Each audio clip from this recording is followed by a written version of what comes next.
Hey budget gardeners, Vita Loca here. Join Winnie and I as we show you how to pinch back your Snapdragon and Vinca plants. So let's go.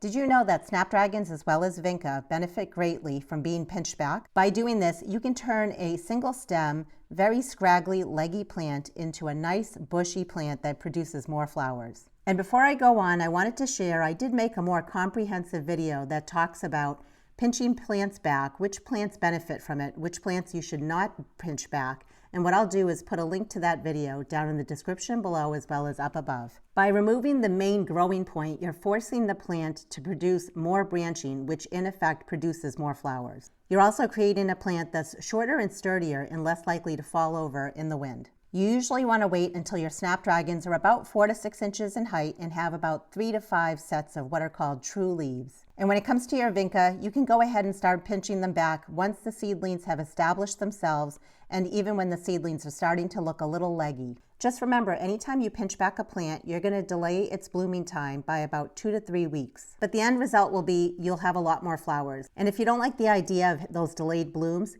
you can do it so that you're only pinching back maybe 1/3 or 1/2 of your plants. Once you've pinched back your plants, you can actually take those cuttings and root them. In other words, you can create more free plants this way. Even though it's not an exact science, you usually want your cuttings to be about 2 to 3 inches in height. You would strip off just the lower leaves because you don't want those to rot in the soil. And then you can dip the end of the cutting in rooting hormone. But if you do use rooting hormone, it can possibly speed up the rooting process and make it so that the rooting process is a little more consistent. And then go ahead and stick the cuttings into a pre-moistened, well-draining seed starting or potting mix. Just make sure that you leave at least 1, if not 2 sets of leaves above soil level. And if you want to, you can cut back those top leaves in half. It's a good idea to put a humidity dome over those cuttings just to keep it a nice humid environment, which the cuttings will appreciate. You can use a plastic wrap or a clear plastic dome, whatever you have handy. Rooting time will vary. It can take as little as 1 week or even up to a month, so be patient. So let's go ahead and take some cuttings from our Snapdragon and Vinca plants. Here we have a 6-cell pack of Snapdragons. This particularly tall one, I just want to trim it back. I want to cut it back. I figured it's a great candidate for us to pinch. You'll notice at the base, we already have some branching going on either side. If we follow it up, we have these 2 large leaves, but notice right here, we have more branching happening. So yes, the plant is automatically wanting to branch on its own, but it's very tall, very leggy. But I would rather this be a little more shorter and compact, not just this big single stem. So what we're actually going to do is come in and cut it back. We could trim it right here, and that's one place to do it, or we could follow it up and cut it right there. And you can see some tiny leaves are starting to show on either side of that stem. I like to use small hand snips, such as these ones. I feel like I have a lot more control and I can get into very tight little spaces to make my cut. So we have these 2 little leaves showing on either side of the stem. Let's go ahead and cut right above them. So now this plant can put its energy into these side shoots over here and continue growing in that direction. So now we're left with our cutting. At this point, I can just go ahead and toss this in my compost pile, or I could take it, get it to root, and create another free plant. So I'm going to come in with my hand snips and I'm going to cut off these bottom leaves. And we'll have 2 nice leaf nodes beneath soil level. When it comes to the top leaves, I like to have a couple of sets of leaves up here, but I prefer to cut them in half. The plant needs these leaves in order to photosynthesize, to stay alive, and then put its energy into root development. But it doesn't necessarily need to support so much top growth. This is the rooting hormone that I like to use, and I don't like to dip it right inside of the hormone bottle itself, just because if for whatever reason the cutting had any sort of disease or was infected with anything, I don't want to spread it inside of my rooting hormone. So I prefer to pour it into a small dish like this one. Now I can go ahead and dip the end of the cutting in the rooting hormone and then just shake off any excess hormone. Here's a 6-cell pack. I'm just going to use a pen. You could use anything you want, any sort of dibber. It's better to make a hole first and then place your cutting in there.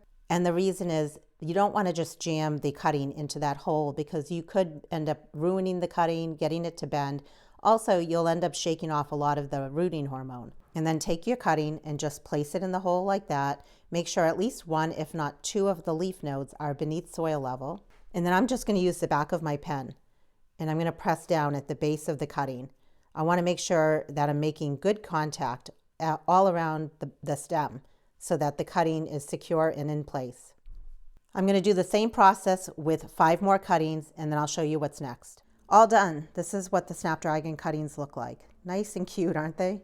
When it comes to the cuttings, they root best in a warm environment, somewhere between 62 and 68 degrees Fahrenheit. So my grow room is in that range, so I feel comfortable not putting these on a seedling heat mat. But if you are trying to take cuttings and your grow room is on a very cold side, colder than 62 degrees Fahrenheit, you may want to put your cuttings on a seedling heat mat. The only caution I have is whenever you use a seedling heat mat when it comes to cuttings, the soil is going to dry out very quickly. And I personally don't like to put cuttings on seedling heat mats for that reason, but I just wanted to mention that in case your grow room is on the cold side. I created a label, so it's a Snapdragon mix, and I took the cuttings on March 14th.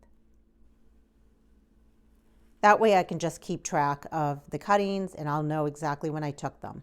The next step is optional, but you could add a humidity dome on here just to keep it a little wetter, a little bit humid in here, which the cuttings will appreciate. And there are so many different ways that you can do a humidity dome. You could put this container inside of something, let's say like a rotisserie chicken container, where the top part is clear and you're just covering it. Or you might have an upside down tote. You could put the cuttings in there. So be creative on how you make your little mini greenhouse or humidity dome for these cuttings. I'm just going to use this little tag that I have handy. I'm going to place it in here. I have some clear plastic wrap, so I'm just going to put it on top of this 6L pack, just like that. And I'm not putting any sort of rubber band or anything like that on the base. It's just enough, again, to keep it so it keeps a little bit of the humidity in there for the cuttings. And then the cuttings are going to get placed where they're going to get bright but indirect light, which for me will be under my grow lights, and the grow lights are going to be about 6 inches above my cuttings. But just remember, if you are going to use anything like a humidity dome or a clear plastic wrap such as this, you don't want to cook your cuttings. So that's why grow lights are fine, but if you're going to place them outside, let's say in a greenhouse, just make sure it's not getting too hot in here. I'll check on these guys once a week. And after about a week, I'm going to come in and just slightly tug. And if I'm noticing some resistance, or if I'm noticing that there's more top growth happening, at that point I can remove my humidity dome. Here's a 6L pack of Vinca or Madagascar periwinkle. They're not terribly tall, but I still want to go ahead and pinch them. I'll also plan on taking some cuttings just to see if I can get those to root. You can see at the base of the plant, it's trying to branch. And same with right there. Look at the teeny tiny leaves.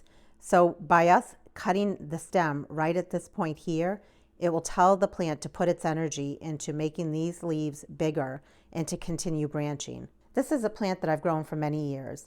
And what ends up happening is if I don't pinch it, it very quickly starts to bud up and it starts to bloom. And then I feel bad pinching it at that point. And for that reason, that's why we're coming in nice and early and pinching our plants back before they start to bud up. You'll notice I'm not waiting for these plants to get very tall. You could if you want to. I'm taking these cuttings a little bit on the early side, and this is what works for me. So I'm coming in right above that set of leaves, and I'm going to make my cut. So that's what it looks like, and now the plant can put its energy into the side growth. This is a very small cutting. It does not have any leaf nodes that are going to be beneath soil level, but we're still going to experiment and we're going to try. In fact, I really don't need any more Vinca plants, but I figured I might as well make a 6-pack and experiment and see if I can get these guys to root for us. I'm going to cut the top leaves in half. Dip the end in the rooting hormone. Make a small little hole. Stick the cutting. And then push down the cutting so that the part that we put the rooting hormone on is beneath soil level. I just wanted to show you close up. This is a perfect cutting for Vinca. You'll see that I cut off some leaves right there, and those will definitely be beneath soil level. And that's what our Vinca cuttings look like. There's our tag, so we have pink Vinca cuttings. taken on March 14th. I'm going to stick this tag in and then place our plastic wrap on top of the 6 cell pack. When it comes to the Vinca cuttings, they love heat. So again, you want to make sure that your grow room is about 75 degrees Fahrenheit, somewhere in that range. I'm sure bottom heat would help them root faster, but like I said, I don't want the soil to dry out. I don't want to be checking on them every day in terms of their soil drying out, so I will not be putting them on a seedling heat mat, and that just means that it's going to take them a little bit longer to root, which I'm fine with. When it comes to these cuttings, they're going to go under my grow lights that are on 16 hours a day. They're on a timer. They come on at 5 a.m., they go off at 9 p.m., and that's the perfect amount of time in terms of lighting for these cuttings. Remember, when it comes to pinching these particular plants, it's optional. I like to do it because I want my plants to be a little bit bushier. I want to have more blooms. And when it comes to the cuttings, don't stress about it if you're taking the cuttings and just throwing them away, putting them in your compost bin. It's an optional thing, but it's a great way to make free plants if you're looking to do that. In worst case, your cuttings don't root. You have nothing to lose. It was a fun experiment nevertheless. When it comes to taking cuttings from these 2 particular plants, this is not the only way to do it. I'm almost positive you can take the cuttings and root them in water as well. You can always try that and see if that works for you. Please let me know in the comments if you also pinch back either your Snapdragon plants or your Vinca plants. And when you do you take the cuttings and root them? And how do you root those cuttings? And until the next video, make it a great day with gardening.